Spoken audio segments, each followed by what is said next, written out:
नमस्कार खबरां दे इस बुलेटिन च तुहाडा स्वागत। मैं रजनी। पहला पेश ने चोणवीआं खबरां। प्रधानमंत्री नरेंद्र मोदी भलके नवी दिल्ली विच नवा संसद भवन देश नूं करनगे समर्पित। 25 सियासी पार्टियां भी उद्घाटन समागम दा हिस्सा बनणगीआं।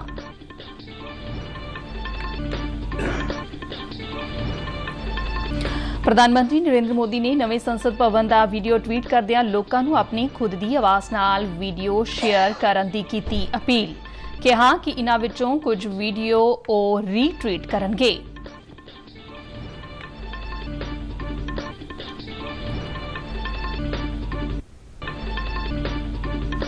गृह मंत्री अमित शाह अज नवी दिल्ली विच सरकार दे 9 वरे पूरे होण ते सेवा सुशासन ते गरीब कल्याण बारे राष्ट्रीय सम्मेलन का करनगे उद्घाटन। पंजाब विच बीती रात मींह पैण नाल मौसम होया खुशगवार। हुण खबरां विस्तार नाल। प्रधानमंत्री नरेंद्र मोदी भलके ऐतवार नूं नवी दिल्ली विच नवें संसद भवन का उद्घाटन करके देश नूं समर्पित करनगे। इस समागम लई तैयारियां तेज हो गईआं ने। दस्सिआ जांदा है कि उद्घाटन की शुरुआत पूजा नाल होवेगी अते इस विच कई मन्ने परमन्ने नेता शामिल होणगे। पूजा मगरों महत्वपूर्ण शख्सियतां नवे भवन विच लोक सभा अते राज सभा दा निरीखण करनगीआं। इस मगरों प्रधानमंत्री पवित्र प्रतीक सेंगोल नूं हासिल करके लोक सभा दे स्पीकर दी कुर्सी लागे विधि विधान नाल इस नूं स्थापित करनगे। इस नूं डिजाइन करन वाले मूल जोहरी अते तमिलनाडु दे पुजारी भी इस मौके मौजूद रहणगे।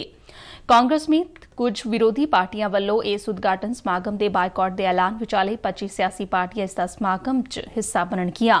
इन्हां विच बहुजन समाज पार्टी, श्रोमणी अकाली दल, बीजू जनता दल अते YSR कांग्रेस पार्टी भी शामिल ने। भारतीय जनता पार्टी समेत सत्ताधारी NDA गठजोड़ दियां 18 भाईवाल पार्टियां नाल 7 गैर NDA पार्टियां उद्घाटन समागम विच शामिल होणगीआं। जनता दल एस, लोक जनशक्ति पार्टी, रामविलास पासवान, बीजू जनता दल अते TDP समेत समागम विच शामिल होण वालियां 7 गैर गठजोड़ पार्टियां दे लोक सभा विच 50 मैंबर ने। नवे संसद भवन के उद्घाटन मौके प्रधानमंत्री नरेंद्र मोदी उन्हां कर्मयोगियां दा खास तौर ते सन्मान करनगे जिन्हां अपनी मेहनत नाल भारत दे लोकतंत्र दे इस नवे मंदिर नूं बेहद ही घट समय विच एक शानदार रूप दे के तैयार कीता है। आजादी का अमृत महोत्सव की संबंध विच भलके 28 मई नूं 75 रुपए का एक नवा सिक्का जारी किया जाएगा। प्रधानमंत्री नरेंद्र मोदी नवे संसद भवन के उद्घाटन मौके इस सिक्का जारी करनगे। नवे सिक्के ते सत्यमेव जयते दे नाल संसद संकुल बनिया होवेगा। वित्त मंत्रालय ने इस सिक्के बारे एक नोटिफिकेशन जारी कर दिता है। 75 रुपए का यह सिक्का गोल आकार विच 44 मिलीमीटर डायमीटर का होवेगा। सिक्के का वजन तकरीबन 35 ग्राम होवेगा अते इसनूं 50% चांदी, 40% तांबा, 5% निकल ते 5% जिंक नूं मिला के तैयार धातु तो बनाया गया है। प्रधानमंत्री नरेंद्र मोदी ने नवे संसद भवन के अंदर दियां तस्वीरां ते वीडियो कॉल एक ट्वीट किया है। उन्होंने कहा कि नवा संसद भवन हर भारतीय नूं माण दिंदा है। प्रधानमंत्री ने कहा कि वीडियो इस शानदार इमारत की झलक पेश करता है। उन्होंने कहा कि लोग इस वीडियो नूं अपनी खुद की आवाज़ विच शेयर करन जिस राही उन्हां दे विचार सामने आ सकन। प्रधानमंत्री ने कहा कि इन्हां विचों कुछ नूं ओ रीट्वीट करनगे। उन्होंने कहा कि लोग इस नूं शेयर करते समय #MyParliament MyPride दी वरतों करना ना भुल्लण।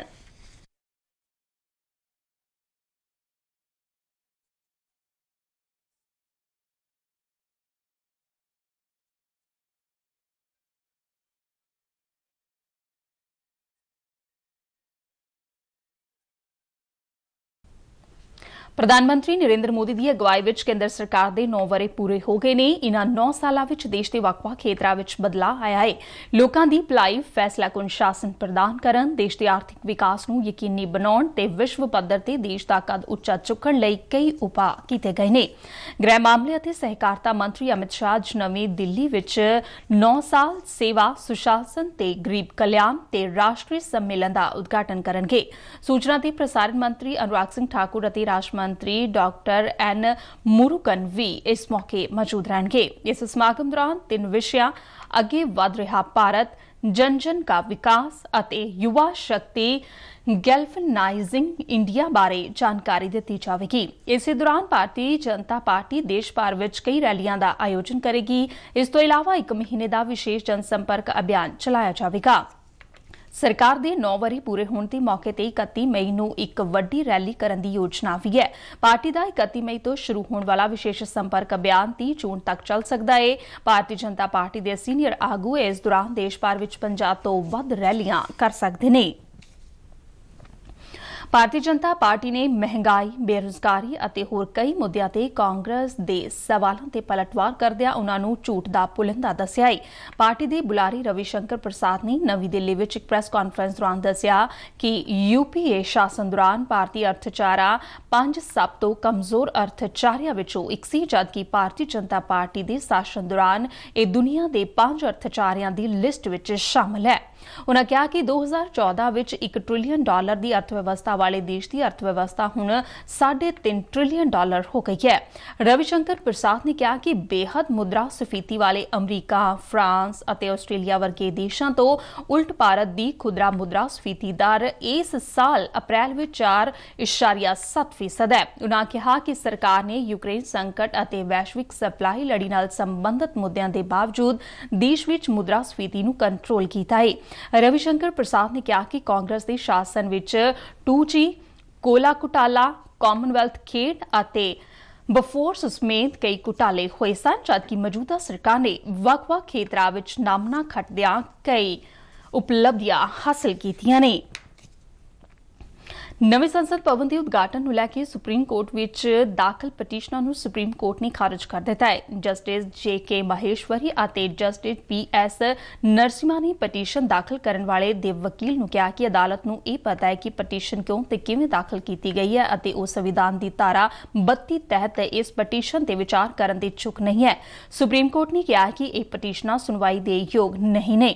ਵੱਖ-ਵੱਖ ਧਿਰਾਂ ਵੱਲੋਂ ਜਨਹਿਤ ਵਿੱਚ ਦਾਖਲ ਪਟੀਸ਼ਨਾਂ ਵਿੱਚ ਨਵੇਂ ਸੰਸਦ ਭਵਨ ਦਾ ਉਦਘਾਟਨ ਰਾਸ਼ਟਰਪਤੀ ਤੋਂ ਕਰਵਾਉਣ ਦੀ ਅਪੀਲ ਕੀਤੀ ਗਈ ਸੀ।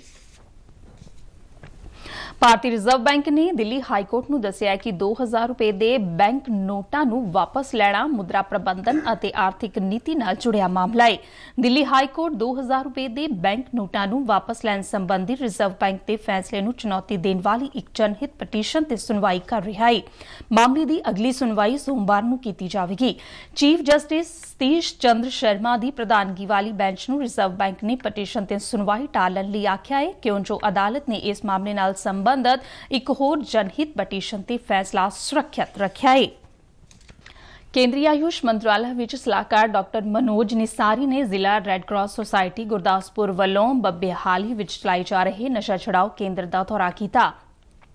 ਪੰਜਾਬ ਆਯੁਸ਼ ਮਹਿਕਮੇ ਦੇ director doctor Ravi Kumar, Vinod Khanna foundation ਦੀ ਆਗੂ ਕਵਿਤਾ ਖੰਨਾ ਅਤੇ ਆਰਟ ਆਫ ਲਿਵਿੰਗ ਦੇ ਨੁਮਾਇੰਦੇ ਪ੍ਰਿੰਸ ਜੁਨੇਜਾ ਸਮੇਤ ਹੋਰ ਮੌਤਵਰ ਉਨ੍ਹਾਂ ਨਾਲ ਹਾਜ਼ਰ ਰਹੇ। ਡਾਕਟਰ ਮਨੋਜ ਨਿਸਾਰੀ ਨੇ ਨਸ਼ਾ ਛੁਡਾਊ ਕੇਂਦਰ ਦੇ ਪ੍ਰਬੰਧਾਂ ਦਾ ਜਾਇਜ਼ਾ ਲਿਆ ਅਤੇ ਮਰੀਜ਼ਾਂ ਨੂੰ ਦਿੱਤੀਆਂ ਜਾ ਰਹੀਆਂ ਸਹੂਲਤਾਂ ਨੂੰ ਵੇਖਿਆ। ਕੇਂਦਰ ਵੱਲੋਂ ਨਸ਼ੇ ਦੀ ਦਲਦਲ ਵਿੱਚ ਫਸੇ ਮਰੀਜ਼ਾਂ ਨੂੰ ਨਸ਼ੇ ਤੋਂ ਬਾਹਰ ਕੱਢਣ ਲਈ ਕੀਤੇ ਜਾ ਰਹੇ ਯਤਨਾਂ ਦੀ ਸ਼ਲਾਘਾ ਕਰਦਿਆਂ ਉਨ੍ਹਾਂ ਕਿਹਾ ਕਿ ਅਜਿਹੇ ਮਰੀਜ਼ਾਂ ਨੂੰ ਕਾਉਂਸਲਿੰਗ ਦੀ ਬੇਹੱਦ ਜ਼ਰੂਰਤ ਹੁੰਦੀ ਹੈ, ਇਸ ਲਈ ਇਨ੍ਹਾਂ ਨਾਲ हमदर्दी पर्यावती रिया रखा जाना चाहिए। हमें एक तो प्रिवेंशन चाहिए ड्रग्स के लिए, क्योंकि ये जो नशा चल रहा है, मतलब जो अनफॉर्चुनेटली फैला हुआ है, वो उसको हमें ये रोकना है, बिल्कुल बंद करना है। तो एक तो है प्रिवेंशन के मेजर्स हम क्या कर सकते हैं, और इस पर काफ़ी चर्चा हुई, इस पर अनेक सुझाव भी हुए। डीसी साहब ने वैसे भी कई स्टेप्स लगाए हैं, जहाँ जैसे कि एक हॉटलाइन, जहाँ अगर किसी ने देखा कि कोई डीलिंग या सेल हो रहा है ड्रग्स का, तो तुरंत अनोनिमसली वो बता सकते हैं। ਡਾਕਟਰ ਮਨੋਜ ਨਿਸਾਰੀ ਨੇ ਦੱਸਿਆ ਕਿ ਨਸ਼ਾ ਛੁਡਾਊ ਕੇਂਦਰਾਂ ਅਤੇ ਉਹ ਕੇਂਦਰਾਂ ਵਿੱਚ ਅਜਿਹੀਆਂ ਆਯੁਰਵੈਦਿਕ ਦਵਾਈਆਂ ਮਰੀਜ਼ਾਂ ਨੂੰ ਉਪਲਬਧ ਕਰਵਾਈਆਂ ਜਾਣਗੀਆਂ ਜਿਸ ਨਾਲ ਉਨ੍ਹਾਂ ਨੂੰ ਨਸ਼ਾ ਛੱਡਣ ਵਿੱਚ ਹੋਰ ਆਸਾਨੀ ਹੋਵੇ। ਉਨ੍ਹਾਂ ਦੱਸਿਆ ਕਿ ਆਯੁਰਵੈਦਿਕ ਦਵਾਈਆਂ ਮਰੀਜ਼ਾਂ ਨੂੰ ਨਸ਼ੇ ਦੀ ਤੋੜ ਨਹੀਂ ਆਉਣ ਦਿੰਦੀਆਂ ਅਤੇ ਇਸ ਨਾਲ ਮਰੀਜ਼ ਨੂੰ ਤਾਕਤ ਵੀ ਮਿਲਦੀ ਹੈ। ਪੰਜਾਬ ਸਰਕਾਰ ਨੇ ਬਿਜਲੀ ਬਿੱਲ ਨਾ ਭਰਨ ਕਰਕੇ ਡਿਫਾਲਟਰ ਹੋਏ ਖਪਤਕਾਰਾਂ ਲਈ ਯਕਮੁਸ਼ਤ ਨਿਬੇੜਾ ਸਕੀਮ OTS ਦਾ ਐਲਾਨ ਕੀਤਾ ਹੈ, ਤਾਂ ਜੋ ਆਰਥਿਕ ਮਜਬੂਰੀਆਂ ਕਰਕੇ ਜਿਨ੍ਹਾਂ ਦੇ ਕਨੈਕਸ਼ਨ ਕੱਟੇ ਗਏ ਸਨ ਜਾਂ ਮੁੜ ਜੋੜੇ ਨਹੀਂ ਜਾ ਰਹੇ ਸਨ, ਉਹਨਾਂ ਨੂੰ ਇੱਕ ਸੁਨਹਿਰੀ ਮੌਕਾ ਮਿਲੇ। ਇਹ ਸਕੀਮ ਹਰ ਵਰਗ ਦੀ ਖਪਤਕਾਰਾਂ, ਖਾਸ ਤੌਰ ਤੇ ਉਦਯੋਗਿਕ ਖਪਤਕਾਰਾਂ ਲਈ 3 ਮਹੀਨੇ ਲਈ ਜਾਰੀ ਰਹੇਗੀ। ਇਸ ਬਾਰੇ ਜਾਣਕਾਰੀ ਦਿੰਦਿਆਂ ਮੁੱਖ ਮੰਤਰੀ ਭਗਵੰਤ ਮਾਨ ਨੇ ਕਿਹਾ ਹੈ ਕਿ PSPCL ਵੱਲੋਂ ਇੱਕ ਸੁਨਹਿਰੀ ਮੌਕਾ ਦਿੱਤਾ ਗਿਆ ਹੈ ਅਤੇ OTS ਤਹਿਤ ਬਿੱਲਾਂ ਦੀ ਬਕਾਇਆ ਰਹਿੰਦੀ ਡਿਫਾਲਟਿੰਗ ਰਕਮ ਤੇ ਦੇਰੀ ਨਾਲ ਅਦਾਇਗੀ ਲਈ ਸਧਾਰਨ ਦਰ ਦੇ ਹਿਸਾਬ ਨਾਲ 9% ਵਿਆਜ ਲਿਆ ਜਾਵੇਗਾ। ਉਨ੍ਹਾਂ ਕਿਹਾ ਕਿ ਜੇਕਰ ਕਨੈਕਸ਼ਨ ਕੱਟਣ ਦੀ ਤਾਰੀਖ ਤੋਂ ਕਨੈਕਸ਼ਨ ਜੋੜਨ ਦੀ ਮਿਆਦ 6 ਮਹੀਨੇ ਜਾਂ ਇਸ ਤੋਂ ਘੱਟ ਹੈ ਤਾਂ ਕੋਈ ਵੀ ਫਿਕਸਡ ਚਾਰजेस ਨਹੀਂ ਲਏ ਜਾਣਗੇ। ਸਕੀਮ ਤਹਿਤ ਬਕਾਇਆ ਰਕਮ 1 ਸਾਲ ਵਿੱਚ 4 ਕਿਸ਼ਤਾਂ ਵਿੱਚ ਜਮ੍ਹਾਂ ਕਰਵਾਈ ਜਾ ਸਕੇਗੀ।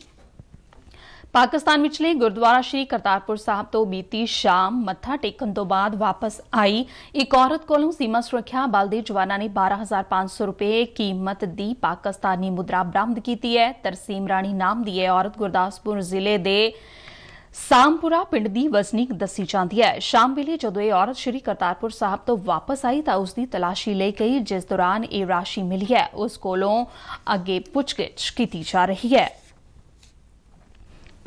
ਪੰਜਾਬ ਵਿੱਚ ਬੀਤੀ ਰਾਤ ਕਈ ਥਾਵਾਂ ਤੇ ਮੀਂਹ ਪੈਣ ਅਤੇ ਗੜੇ ਪੈਣ ਦੀਆਂ ਖਬਰਾਂ ਮਿਲੀਆਂ ਨੇ। ਇਸ ਨਾਲ ਤਾਪਮਾਨ ਵਿੱਚ ਮੁੜ ਗਿਰਾਵਟ ਆਈ ਹੈ ਅਤੇ ਆਮ ਲੋਕਾਂ ਨੂੰ ਅੱਤ ਦੀ ਗਰਮੀ ਤੋਂ ਰਾਹਤ ਮਿਲੀ ਹੈ। ਇਸੇ ਦੌਰਾਨ ਮੌਸਮ ਵਿਭਾਗ ਚੰਡੀਗੜ੍ਹ ਨੇ ਅਗਲੇ 3 ਦਿਨਾਂ ਤੱਕ ਪੰਜਾਬ ਦੇ ਕਈ ਸ਼ਹਿਰਾਂ ਵਿੱਚ ਹਲਕੀ ਤੋਂ ਦਰਮਿਆਨੀ ਵਰਖਾ ਹੋਣ ਦੀ ਭਵਿੱਖਬਾਣੀ ਕੀਤੀ ਹੈ। ਵਿਭਾਗ ਨੇ ਕਿਹਾ ਕਿ ਇਨ੍ਹਾਂ ਦਿਨਾਂ ਵਿੱਚ 30 ਤੋਂ 40 ਕਿਲੋਮੀਟਰ ਦੀ ਰਫ਼ਤਾਰ ਨਾਲ ਤੇਜ਼ ਹਵਾਵਾਂ ਚੱਲ ਸਕਦੀਆਂ ਨੇ। ਇਸ ਦੇ ਨਾਲ ਹੀ ਗਰਜ ਚਮਕ ਨਾਲ ਮੀਂਹ ਪੈਣ ਦੀ ਵੀ ਸੰਭਾਵਨਾ ਹੈ।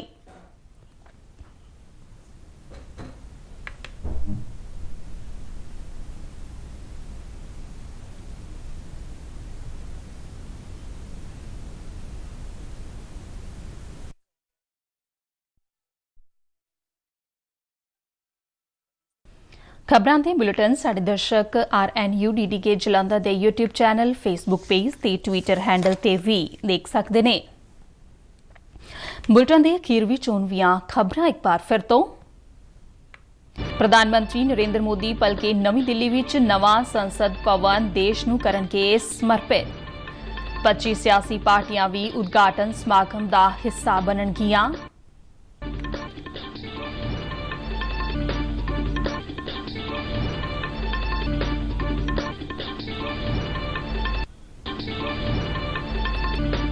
ਪ੍ਰਧਾਨ ਮੰਤਰੀ ਨਰਿੰਦਰ ਮੋਦੀ ਨੇ ਨਵੀਂ ਸੰਸਦ ਭਵਨ ਦਾ ਵੀਡੀਓ ਟਵੀਟ ਕਰਦਿਆਂ ਲੋਕਾਂ ਨੂੰ ਆਪਣੀ ਖੁਦ ਦੀ ਆਵਾਜ਼ ਨਾਲ ਵੀਡੀਓ ਸ਼ੇਅਰ ਕਰਨ ਦੀ ਕੀਤੀ ਅਪੀਲ।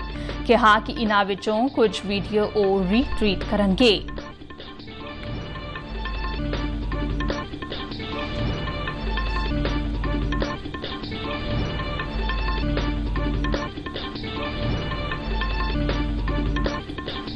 ਗ੍ਰਹਿ ਮੰਤਰੀ ਅਮਿਤ ਸ਼ਾਹ ਅੱਜ ਨਵੀਂ ਦਿੱਲੀ ਵਿੱਚ ਸਰਕਾਰ ਦੇ 9 ਵਰ੍ਹੇ ਪੂਰੇ ਹੋਣ ਤੇ ਸੇਵਾ, ਸੁਸ਼ਾਸਨ ਤੇ ਗਰੀਬ ਕਲਿਆਣ ਬਾਰੇ ਰਾਸ਼ਟਰੀ ਸੰਮੇਲਨ ਦਾ ਕਰਨਗੇ ਉਦਘਾਟਨ।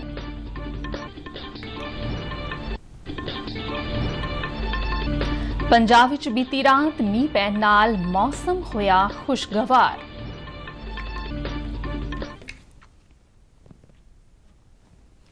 ਇਸ ਦੇ ਨਾਲ ਹੀ ਖਬਰਾਂ ਦਾ ਬੁਲੇਟਿਨ ਖਤਮ ਹੋਇਆ। ਦਿਓ ਆਗਿਆ, ਨਮਸਕਾਰ।